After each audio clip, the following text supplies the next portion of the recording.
The Vikings have fascinated people for centuries, and they are often portrayed as nasty, brutish, and thoroughly unpleasant individuals.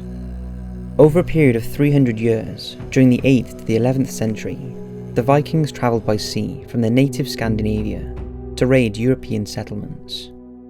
In unprovoked aggression, they raided monasteries, burned houses, and stole everything they could, leaving with them a fearsome reputation for raping women and murdering anyone who got in their way. In modern times, there are countless films and books written about these powerfully built men marching into battle with their horned helmets, proved to be untrue, and wreaking havoc on who and whatever crosses their path. But could these bloodthirsty warriors really be as bad as they are made out to be? For all of you out there who love the Vikings TV show, you're going to love this episode, because here are 5 of the most brutal torture methods and rituals used by the Vikings, and I'll leave you to make up your own mind on how barbaric you think they were. Before we dive in, I want to let you know that this video is proudly sponsored by none other than Vikings War of Clans, an awesome mobile app that is not only about clan battles, but nation versus nation combats, which makes it such an awesome and fun game to play. If you know how to manage people, you can opt to be a clan leader and reign your own empire. If you have a killer instinct, you can annihilate your enemies. And if you're an economist, you can use your skills to build a cool, prosperous city. Install the game now using the links in the description, and it will take you straight to the App Store. You will not only be helping me and the team out with all this crazy ad nonsense going on, because trust me, this torture video is going to be demonetized straight off the bat, but I'm also sure you'll enjoy the game. You also get 200 gold and an initial protection shield for using the link. Me and Vikings are also doing a little giveaway for this video, a new iPhone X and a brand new MacBook Pro. If you want to get the iPhone X, download Vikings from the links in the description and upgrade your palace to level 5. If you want to win the MacBook Pro, just get to the highest level till the end of the month. For more information, and if you want to take part, then click on the Instagram link in the description. The giveaway is on the 30th of February and is completely free, so don't miss out. Let's get into this. The Snake Pit. It's thought that several famous leaders from the Viking era, most notably Ragnar Lodbrok, the legendary Viking commander, who is thought to have become the scourge of France and Britain, met their death by a particularly nasty form of execution, the Snake Pit. Early history is lacking evidence to piece everything up, but after being captured by King Ella of Northumbria, Ragnar was allegedly thrown into a deep pit full of starving venomous snakes, most likely puff adders. This would have been a particularly drawn-out death, as the victim would be tied down and unable to move, allowing the snakes to slither and attack their body. The venom from several different kinds of snake bites, depending on the territory, would radiate through the victim's body, causing them to swell and die a painful death. On average, it takes around 5 to 10 bites from a puff adder to kill a grown man. Now, like much of Viking history, like I said, the evidence is patchy, and some historians like to believe the snake pit has been made up over the years to accentuate the Vikings' brutal behaviour. However, writings and drawings very much suggest that snake pits did exist. Now, whether or not they were as effective as they sound, and the victim died as a result of starvation and exposure, whilst trapped in a pit with snakes, and not from the snake bites itself, is impossible to know. But either way, it's not a good way to leave this world and enter the land of the dead. The senseless torture of King Edmund. Ivor the Boneless, a name given to him due to a somewhat unknown back then medical condition, was a very real and particularly pitiless Viking warlord. Son of Ragnar, Ivor ruled over the area of modern Denmark, Norway and Sweden, before becoming the leader of the great heathen army that raided England in 869.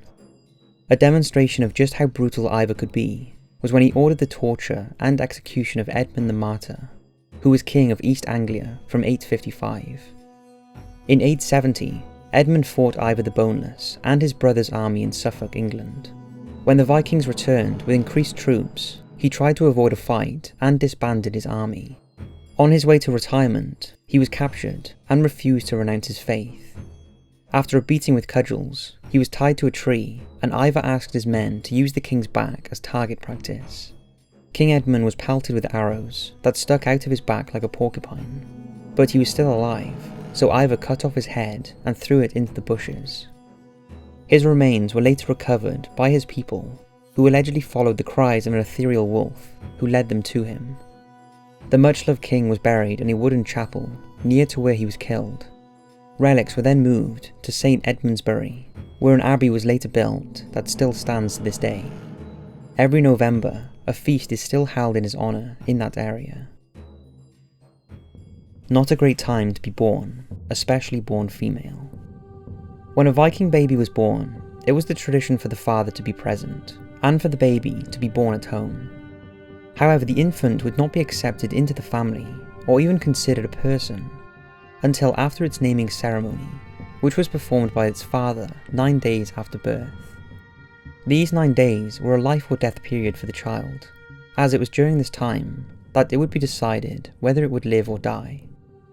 If the baby showed any sign of deformity, illness, or if its parents were too poor to look after the child, and they couldn't sell it to a better off family, it wasn't uncommon for the child to be thrown down a well, where it would either die from its injuries or starve to death. If the child was lucky enough to reach its naming ceremony alive, it still wasn't safe, as infant mortality at that time was high, and young children often died before they reached their 5th birthday.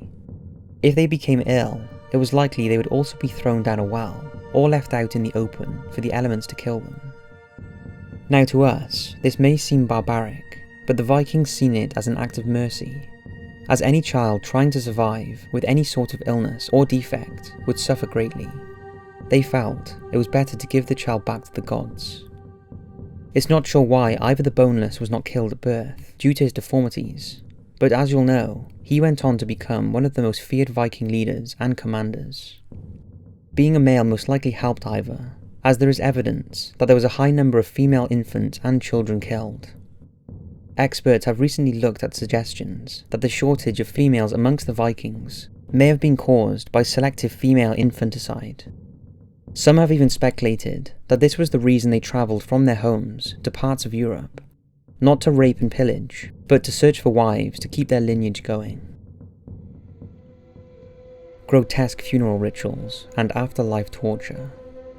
It seems the Vikings had many different funeral and burial rituals, all aimed at leading the dead to the afterlife. The drive behind some of their bizarre funeral rituals was fear, in that if they were not sent off happily to the afterlife, they would come back as revenants and haunt the living. For the lower classes, this meant a proper burial with the dead adequately prepared for the next life. Sometimes that involved them having body parts and limbs cut off, or being buried with animals. But for kings, and the most important people in Viking society, a far more elaborate ceremony was performed. Much like the Egyptians, the Vikings believed in sending their dead off with all of the possessions they would need for the next life. Typically their body would be put on a ship and set on fire, a tradition many of us would have heard about before. Although it was not always pushed out to sea as most believe, it was left on the land, marked out with a perimeter of stones. If you happened to be a slave or wife of the deceased, then it was your duty to join them in the afterlife, even though you were still very much alive. It sounds crazy, but most of the time they were quite willing to do this. They strongly believed that their lives were already mapped out, and that whatever happened was inevitable. Basically, if death came tomorrow, it was because that was their destiny from birth. However, it's believed that on occasions a more macabre ceremony was performed, one that was usually set aside for Viking chiefs. The chief's body would initially be placed in a grave and left there for several days, until new clothes were made for him. During this time, a slave girl would volunteer or be chosen to join her master in the afterlife. She would be given copious amounts of alcohol, rendering her almost unconscious, before being passed around all the local men in the village who would rape her. Finally, as if that wasn't bad enough, she would be forced to sleep with 6 Viking warriors, then violently strangled and stabbed. Other warriors would stand outside and bang their shields to drown out the sound of her final screams as she was murdered. Her body would then be placed alongside the dead chief on a wooden ship which would be set alight. But it seems not all the dead were even left to rest after they passed. During times of trouble, such as crop failure, sickness, and defeats in war, it was always blamed on the dead, and at these times, Vikings would dig up the recently deceased looking for signs of undead activity. This included, if history is to be believed, Ivor the Boneless, who requested to be buried underneath a battleground as to cause havoc. His body was dug up and removed by the opposing side as it was blamed for their loss of battle. If there were signs of disturbed earth or blood around the mouth of the corpse, then action would be taken. This could be simply adding weapons to the coffin or sprinkling oils. However, in more extreme cases, a wooden stake would be driven through the body to keep it pinned to the ground, or their head would be cut off. The Blood Eagle. A list of this nature would not be complete without mentioning one of the most infamous and brutal tortures utilised by the Vikings, the Blood Eagle.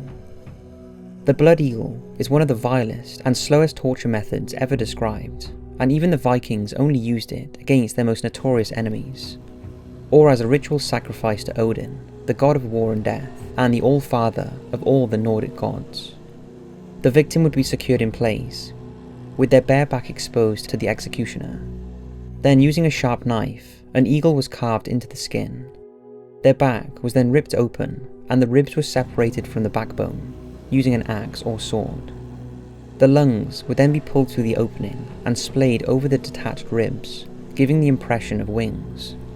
In a slightly crueler twist, it could also be done by cutting open the chest and pulling out the lungs that way, making the victim appear winged from the front. If the victim was still alive at this point, the giant open flesh wound was then rubbed with salt to inflict additional pain, before the victim succumbed to his injuries indefinitely. Although a continuing debate on whether the ritual was a real practice or a mistranslation, there are two Norse literatures that mention the Blood Eagle. One reads as follows, and was performed as a ritual sacrifice to Odin. Einar made them carve an eagle on his back with a sword, and cut the ribs all from the backbone, and draw the lungs there out, and gave him to Odin for the victory he had won. A truly horrific way to die. So that's 5 brutal torture methods and rituals practiced by the Vikings. I hope you've enjoyed learning more about the Vikings way, and a massive thank you to the Vikings Wargame for sponsoring this video. Thanks again, and I'll see you in the next video.